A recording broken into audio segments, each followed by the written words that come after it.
But first, would love to just talk to Charlitta a little bit about how school is going for you. Your kids are back in school now. School has been in several weeks for a lot of places. I know the Northeast, they just started school at the beginning of this year, but everybody else has already been in school. So let me know how school is going for you and your kids. Well, child, I will say that I think it was rougher for my husband and I, transitioning the kids back in school and not summer and summer camp and like our routine and our rhythm. And I was just thinking, like, are we gonna make it? Like, what is happening? It was just you've got to get your kid to school on time and like get it. Like, we haven't done that since May. And like, you can't be tardy, and they have new policies around what happens if you're late, and there's fines, and there's school suspension, and all of these things, and you got to be ready to learn when the bell rings, which and I just kind of thought we just go back into what we were doing last year, but some people in our family forgot what the process was, and like we just didn't have our upstairs routine and downstairs routine together, and I felt the stress of like trying to make sure all the things were together and moving everybody along. And then other people that won't be named, like, it'll be fine. They'll get there. Yeah. And so it took us a couple weeks to really like get there. And I'm also, and I've shared this, but I do not like to send my son to school frustrated.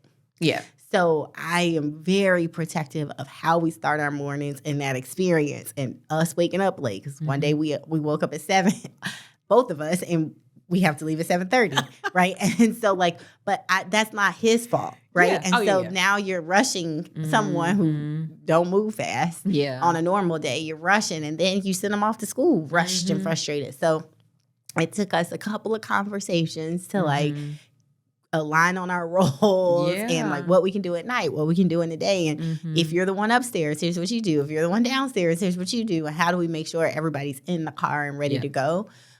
So after we navigated through that, and I will say, I didn't realize how much of a reset we need to do as parents.